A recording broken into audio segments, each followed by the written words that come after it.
well, but most servers will take that to mean that you're making somebody a VIP, which means that somebody is going to be demanding or feel entitled. That's exactly the opposite of what this is. This is building your VIP. You're getting somebody to this spot means that this is the easiest person on the planet to ever deal with, and you want your station filled with those people. Because once you get them to this spot, you can take an order from across the room. Do you want another? Is so easy, and they feel like they're getting priority personal treatment where you're actually cutting corners.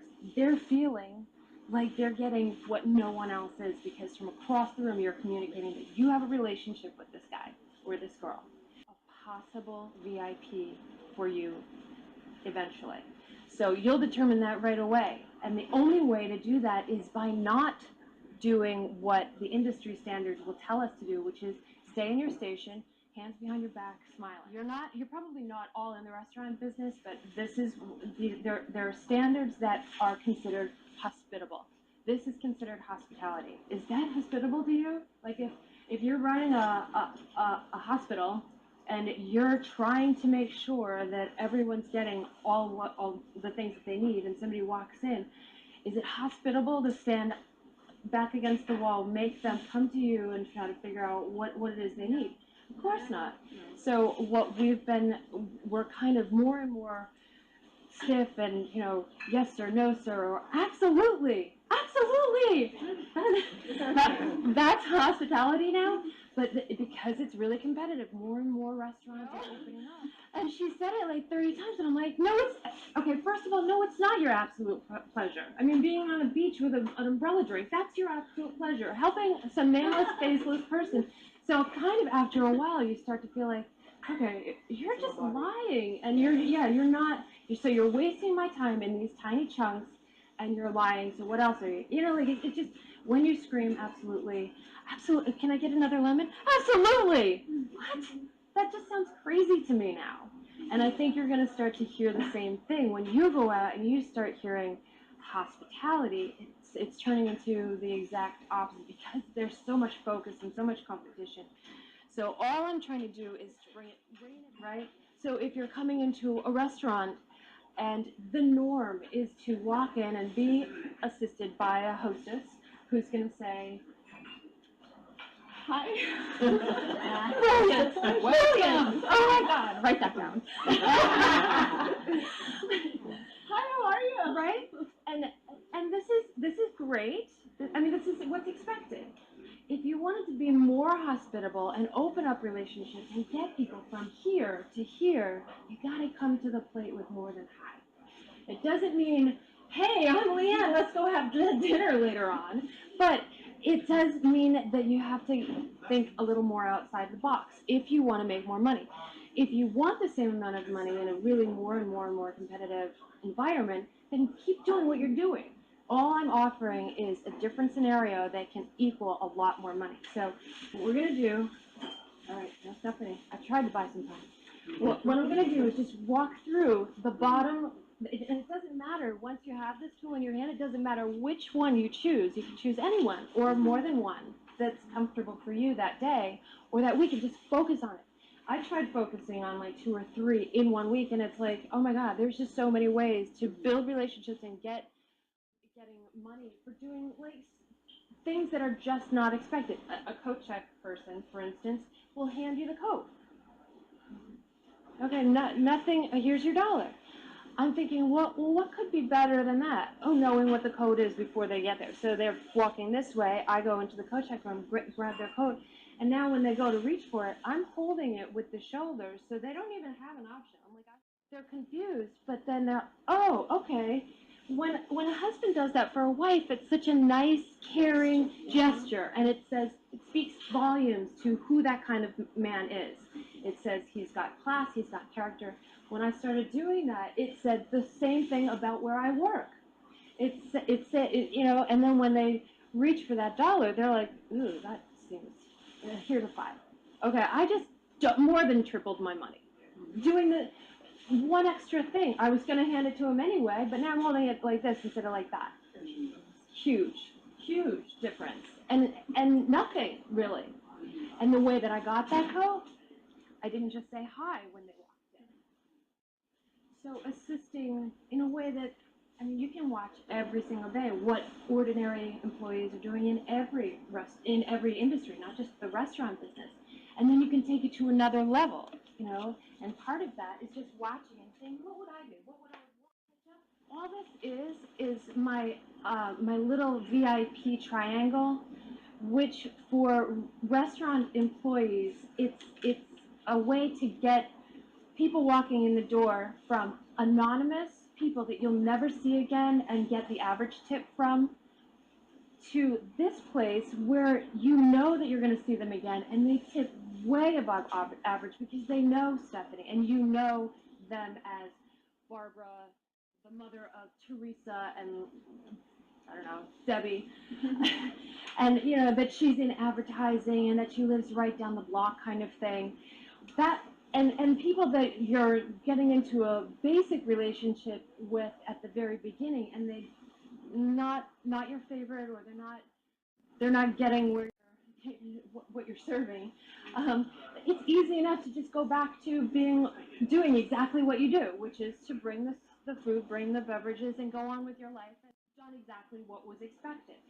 It's just these blocks down here give you the opportunity to build a relationship to a VIP up here, which if in your station you have almost all VIPs, they are the easiest people on the planet to deal with because they're your VIPs. They don't walk in as, I'm a VIP, treat me better. They're your VIPs that make your life easier and tip higher. So they make you more money. The more people that get to here, the better quality your shift is, the more money you actually make.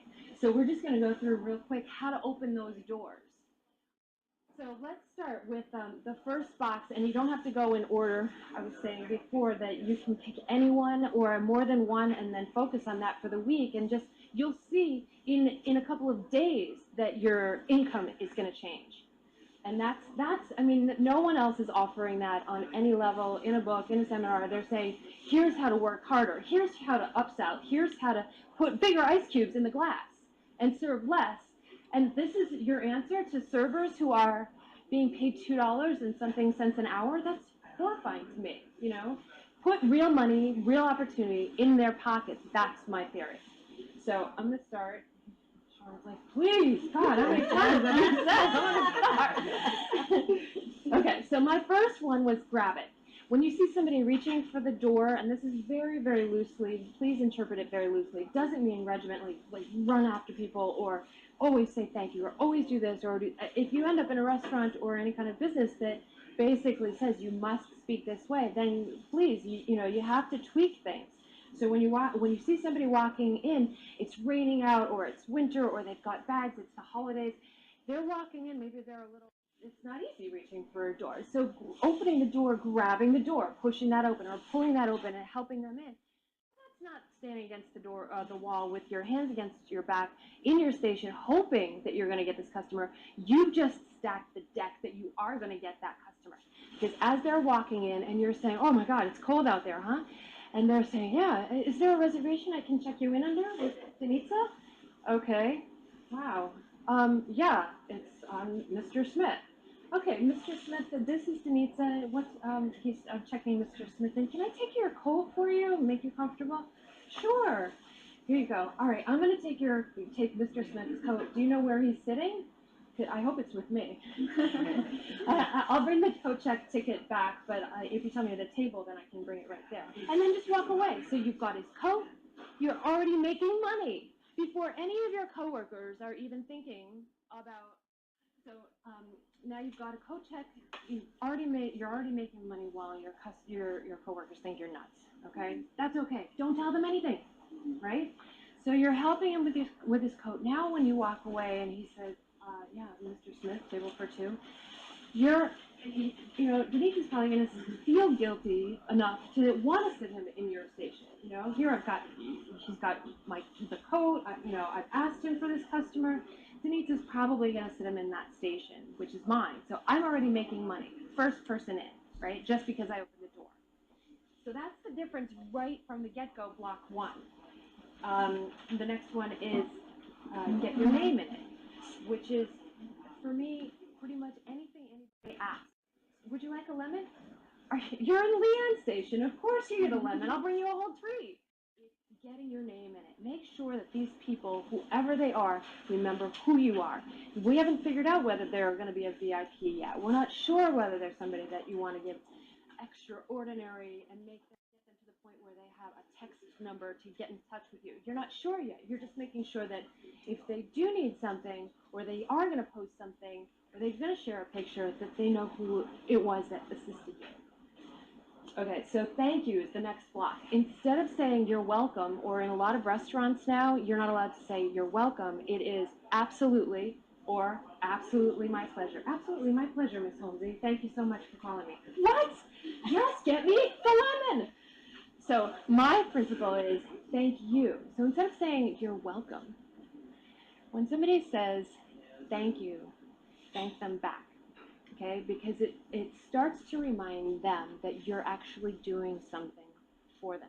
You're not at Cafe Red all day bringing lemons, whether Sean is here or not, because it's absolutely my pleasure to bring lemons all day.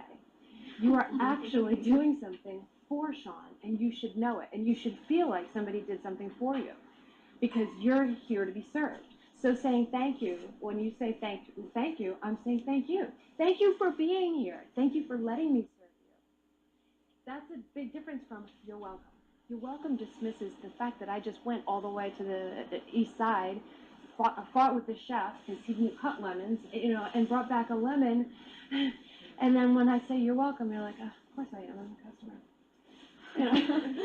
Or absolutely, it's my pleasure to go get lemons. No, it's not. Thank you. No, thank you. Thank you. Thank you. Nice. So after a meal, and you've said, you've heard thank you like 4, 5, 6, 7, maybe 10, 12 times, that's going to start to register. No, thank you. Thank you for coming in. Thank you. Thank you. Thank you. It does add up. Psychologically, when they go to put the number in the tip line, it changes that amount. Hopefully by thousands of zeros. Wow. That's a lot of thanks. Okay. The next one is alert the neighbors. How many of you are going to work every single day and zip going right in, and you are surrounded by people who could be sending you customers? Hopefully not you in the hospital. I don't need any more. Thank you. Send that dead guy I heard you talk to. But in any other industry, we survive on customers, people who are reaching in their pocket, whether it's restaurant, whether it's buying a TV, anything. You're relying on people who know where you are. So if you swing by and you're going to get your coffee at the same place every day anyway. Do you know who's serving you your coffee? Probably not. But if you say something to the effect of, thank you so much. You guys are so nice to me every single day.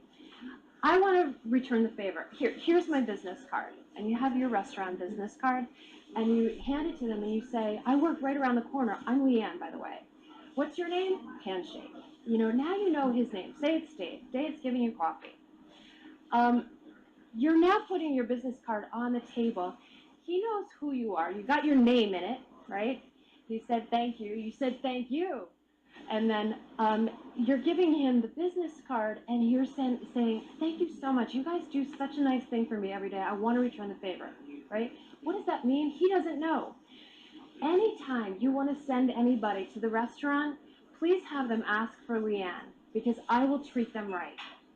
I will super VIP them. That you've said absolutely nothing. You've said nothing about sending them a filet mignon and a lobster for free.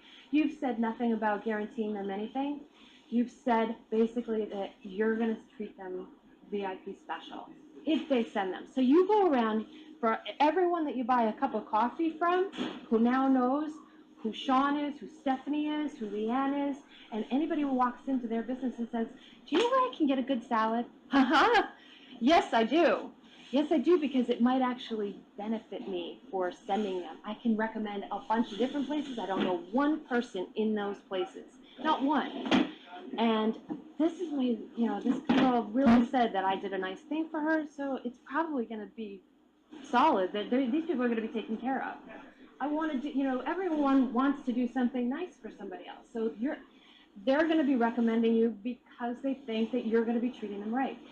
The next time you stop in, you want to make sure that you say, or I do it the same day, I take the card back. So now you've given them something, you start to take it back, you go, let me make sure I have my name on it. And you write your name and say, by the way, the only time that I can really do this is whatever the time is. If you arrive at 5 o'clock and you don't start getting busy until 7, who's the genius not standing around because you've got 5 store owners sending people to you at 5 o'clock while your coworkers are still standing against the wall with their hands against their side, thinking that they're being hospitable? No, actually you are. You've been hospitable to 5 different store owners who now know your name and are recommending your station. Not just the restaurant, they are recommending your station. Huge! You just went viral in your own neighborhood. Personally viral. So you want to make sure that on that business card is your name and then the time that you want people to be there. So not during your busy time, not between 7 and 9. So between 5 and 6, I will totally hook up anyone you send in. Make sure that they ask for me and use your name. Wow, I can use my name? Dave, yeah, go, you want a salad? Are you kidding me? I know where to get a great salad. Tell them Dave sent you. Who doesn't want to say that? I mean, that's brilliant. We never get an opportunity, but you guys all have that opportunity every single day. Every store that you go to anytime, how many people have business cards on them right now? Nice. Nice, Linda. All right, we got to get it.